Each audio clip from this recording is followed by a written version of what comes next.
Okay, Jackie, go ahead. Okay. Today is June 27th, 1995. The survivor is Mr. Julian Mysels. I'm Jackie Lou, and I'll be interviewing Mr. Mysels in New York City, New York, USA, and the interview will be conducted in English. And one more time, now that we have you on camera. The same thing? Yeah, we need, because we, you have you on camera. Oh, usually I don't. So just now, now I say the same thing over again. Okay. Okay. Tell me when you're ready. Oh, okay. I'm Jackie Lou, and I'm going to be conducting the interview with Mr. Julian Mysels. Today's date is June 27th, 1995. The interview will be conducted in New York City, New York, and it will be conducted in English. All right, Jackie, anytime. Okay. And I shouldn't smile either, right? If you want to, however you feel. Anytime. Oh, okay. Can you tell me your name, please? My name is Julian Mysels. Spell that. M-Y-S-E-L-S. And what was the name you were born with? I was born with the name, the same name, but spelled a little different. M-E-I. Okay. And where were you born? I was born in the city of Krakow in Poland. What date? 1924, May 18th, 1924. And what are the names and spellings of your parents? My mother's name was Helen. My father's name was Elias.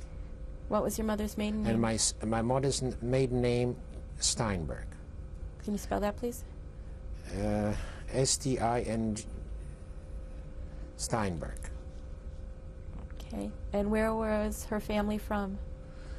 Well, we lived in Poland on the Jasna Street in New York. In Poland was Jasna 6.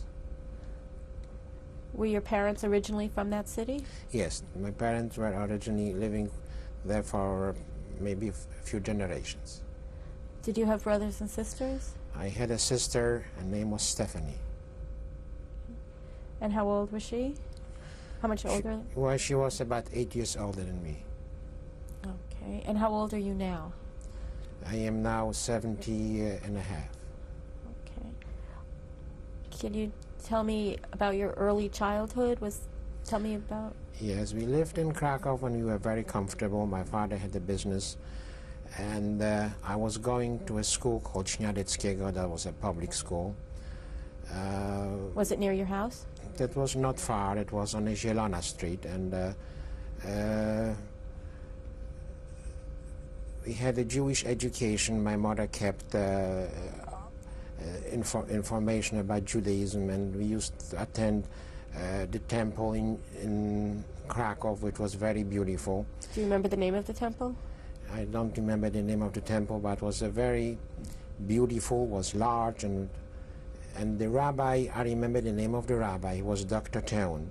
He was a very nice man, and we lived right opposite from him on the Jasna Street, and each year a band of students, a band of music and students came in front of his house and played music on his birthday. It was very rewarding to see the devotion of our community to him. He was very wonderful, and we heard his sermons, which were very, very good. Poland at that time was in a state of changing from a very democratic country that Piłsudski, Marshal Piłsudski used to be, and they tend to be more fascist. There were new marshals and new government people which in that particular time were not very sympathetic to the Jewish people. My sister was attending at that time the Polish university, and she came home very often very distressed because there were riots at the university. The Polish students lined their walking sticks with razor blades and didn't permit the Jewish students attend. And they were hitting them and beating them up very often. The Jewish students had to stand in the last row, and even though there were seats at the university. And Which university did she go to? that was the Jagiellonian University in Krakow, one of the most famous universities of Poland. Do you remember what she was studying? She was studying, if I am not mistaken, liberal arts. But many other subjects in the university were not permitted for the Jewish people at all. That's why medicine and engineering, the students had to go outside of the country to study in Prague and Czechoslovakia and other countries. Okay. Can you tell me about your school when you were a little boy? Well, in school there was very often, we heard derogatory calling Jews, which they called Parszywi Żydzi, which means diseased Jew. The children, of course, didn't understand very well what it means, but evidently the education and what they had at home, that's what they repeated, and that was the climate at that particular time. Matter of fact, I can just relate a little story, that there was a game that the children played at that time, that was called Bieber. And what they did, they pulled the beards of the Jewish people, and when the men had their eyeglasses was higher rated, and when a Jew with a beard was on a bicycle, it was higher rated. So the games at that particular time and the attitude was really starting to become and more anti-Semitic. Matter of fact, in the government of Poland, you had voices of evacuating the Jews completely out of Poland. And also the Jewish people had, of course, used kosher meats, and the laws wanted to change it. The Polish laws wanted to change it, not permitting koshering of animals and fowl. Okay, but do you remember the anti-Semitism when you were in the school as a little boy? Yes, they were calling you Żydzie, which means Jew, but it was in a very derogatory way. Did you have non-Jewish friends at the school? Well, there were, of course, other, besides Jewish people, or Jewish kids, there were non-Jewish children there, and but the anti-Semitic feeling was already there, even in public school. And who were your friends when you were a little boy? Well, we had neighbors, friends, you know, and matter of fact, I want to go back for a minute to the house that we lived in. In this particular house in Jasna 6, there was, we were staying on the second floor, and in the same house our aunt used to live. Aunt Hermina used to live in the same house, and there was also an uncle. What were their names? In this part, my aunt Hermina was living with his son Bubek and Ella. What were their last names? They were also Mysels, just like our name. And there were also, our uncle there was in the same building, Max was living there, Max Mysels, and my aunt Coral were living also in the same building. There were also other tenants there, Farbers, which was a jeweler, and Sperber. Was it an apartment building? It was a small apartment building, very small apartment building for maybe 15 or 20 apartments. And you had friends in the neighborhood?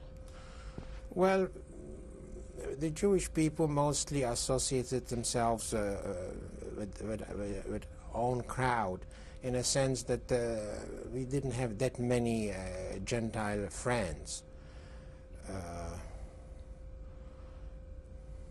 Krakow was a beautiful city, and how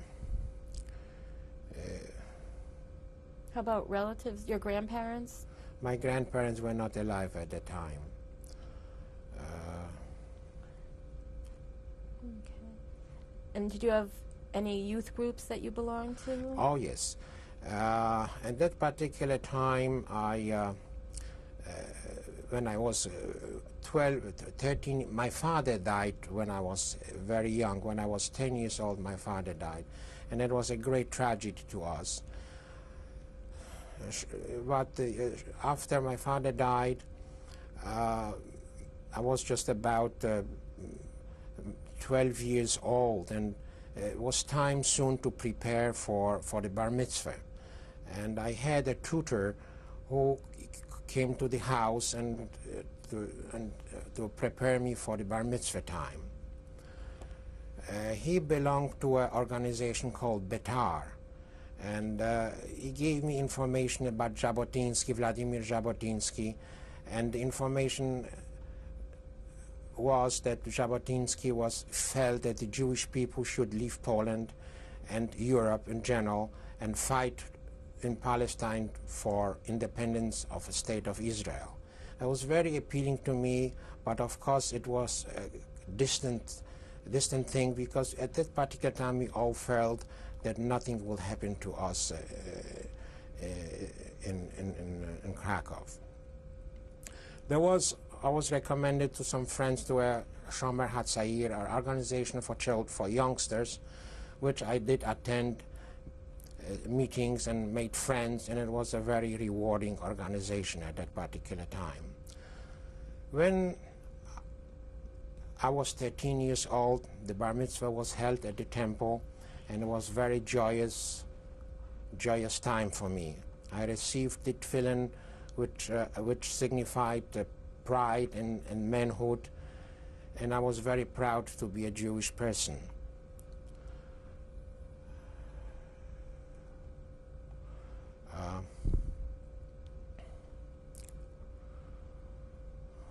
Where was the celebration held? The celebration was held at the temple, and lots of people came in. It was later on we had a big party, and all our relatives came, and of course we all were very proud. What happened after that? Oh, after that,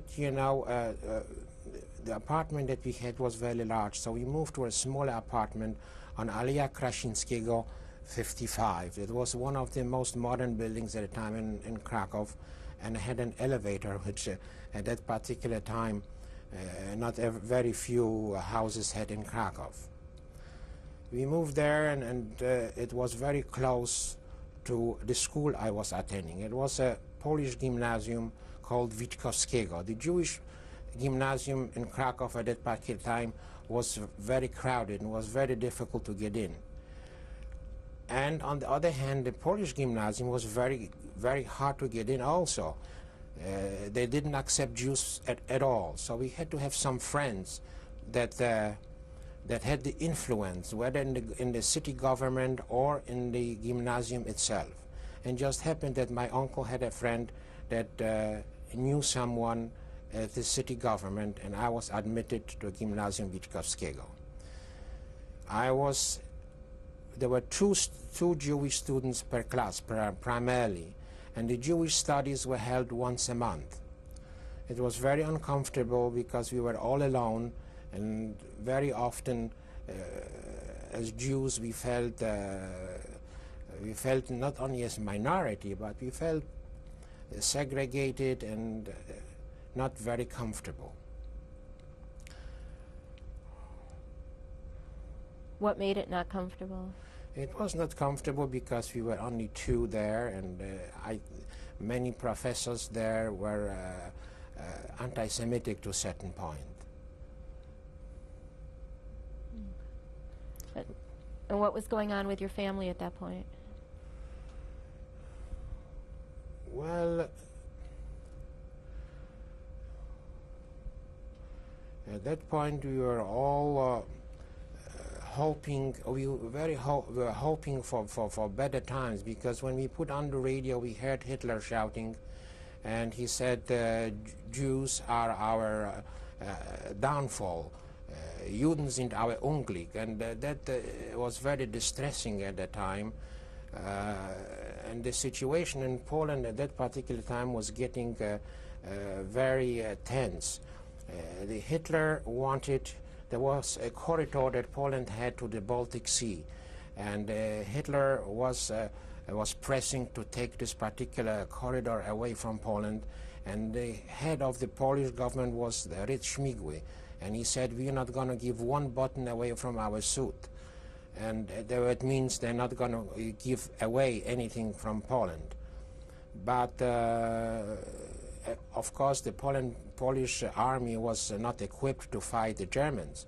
The Polish army was primarily consisting of horses, and there was not motorized. The Polish army was not modern enough to fight the German army, where the Germans were much more advanced in it. So the political situation was very tense. What was your mother doing at this time? Well, my mother, my father died. He left us little money, so we had a comfortable income. And at that particular time, also my aunt from Germany passed by, and he stopped over in Krakow to visit with us on a way to Palestine. What was his name? Her name was Carola. And she warned us that Hitler in Germany is getting more and more powerful, and the situation in Germany was getting bad. So she recommended to us and urged us to leave Poland. But who at that particular time would foresee what happened? There was another incident at that particular time. There was, I think, 1938, going on middle of 1938. Quite a number of Jewish people from Germany were thrown out from Germany to Poland.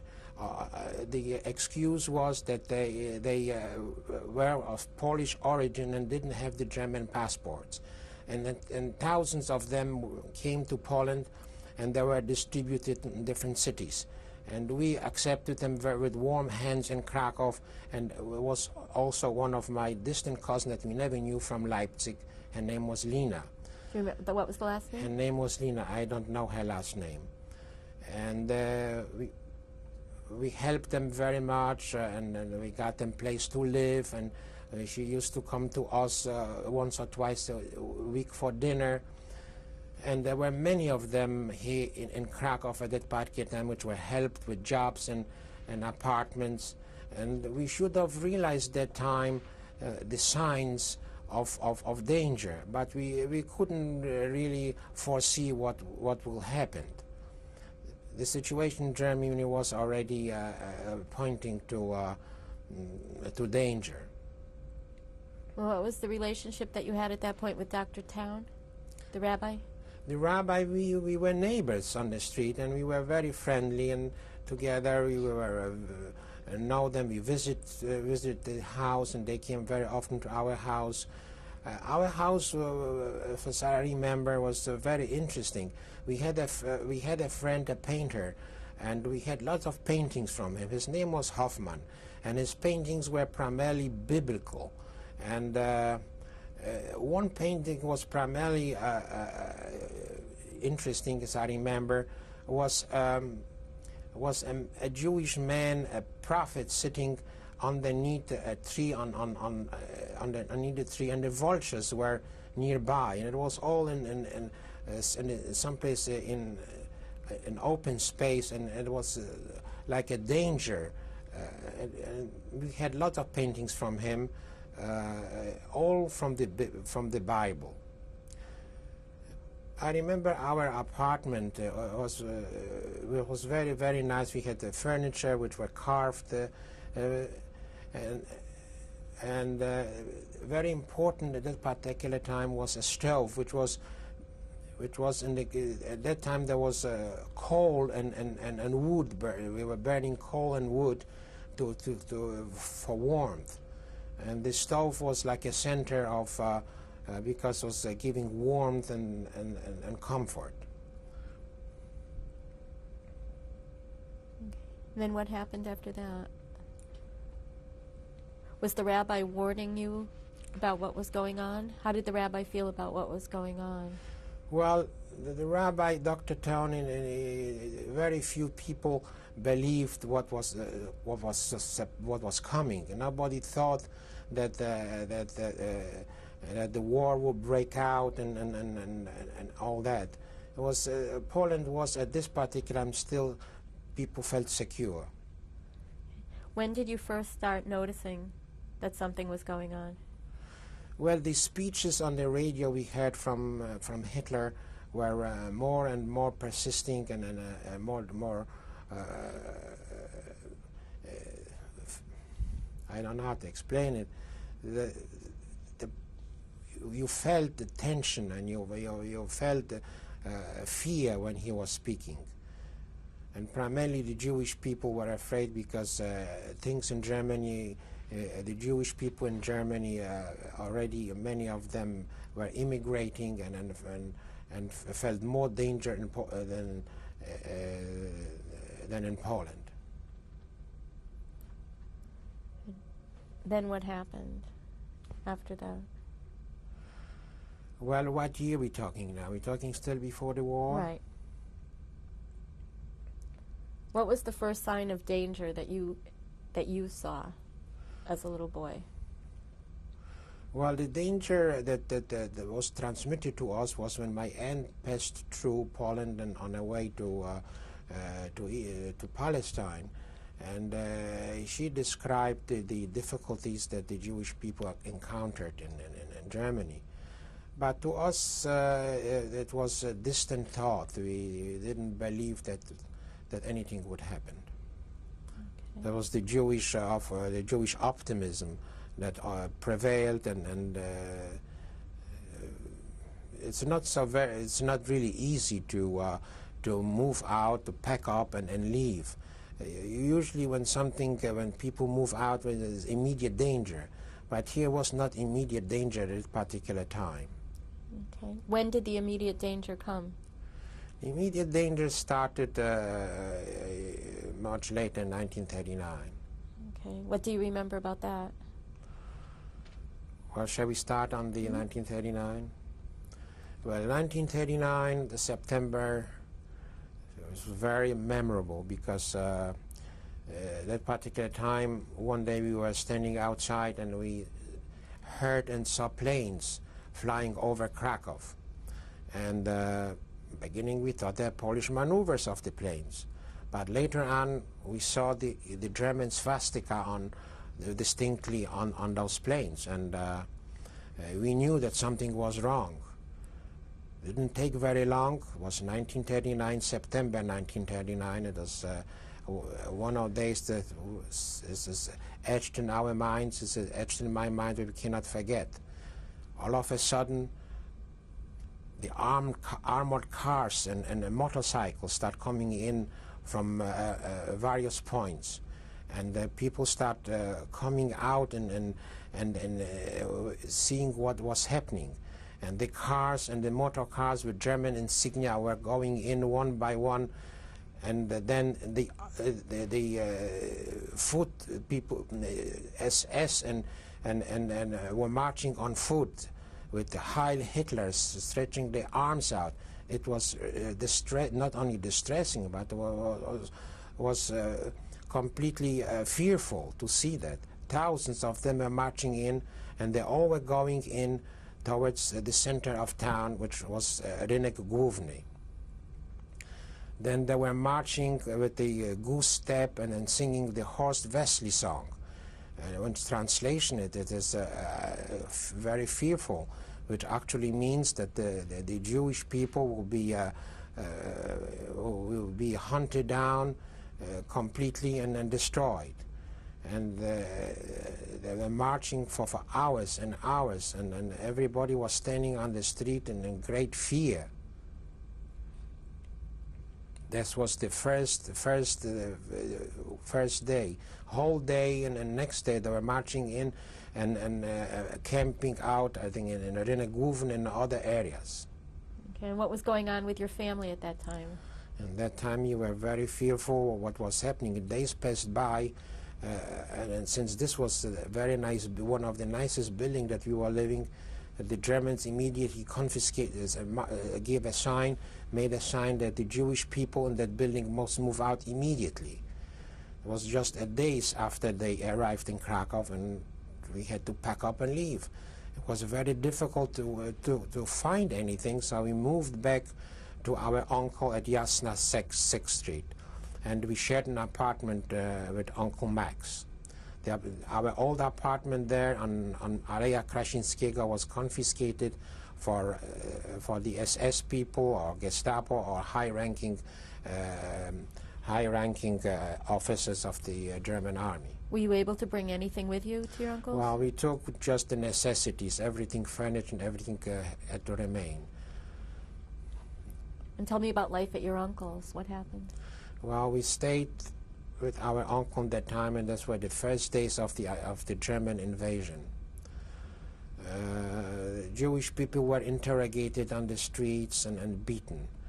A few days later, the Jewish people had to wear white armbands on their hands to identify them.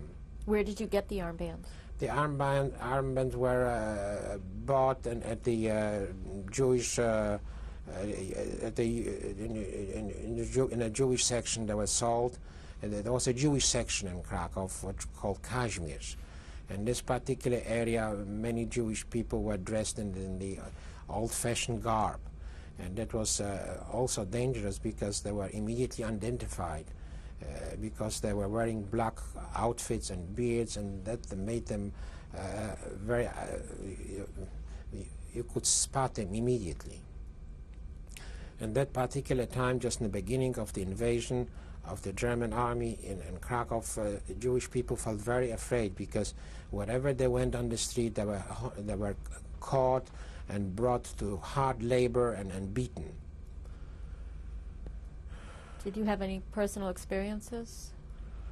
Well, the experience was that we had to wear the white bands, and we were very afraid walking on the streets because the Germans were beating the Jewish people, and they were walking into the synagogues and demolishing things and stealing things and breaking everything down.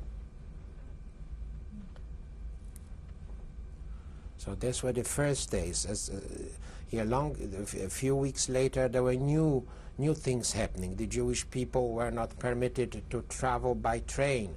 They couldn't attend schools. They were kicked out from positions in the city. The Jewish businesses were taken away, and the Germans were put in as administrators. They were the Treuhänderverwaltung, which means that the German civilians, which came in the days after the invasion, took over Jewish businesses, and the Jewish people were not even permitted to work there. Can you describe a typical day in your life? What were you doing all day long? Well, that particular time, we couldn't do very much at all. We couldn't attend school. We couldn't do anything. The Jewish people at that particular time were like enslaved, beginning of enslavement. The news came out that the Jewish ghetto will be built or made in Krakow. Everybody had the Ausweis, which was like your identification as a Jew. You couldn't move any place without any permission, or you couldn't go anywhere.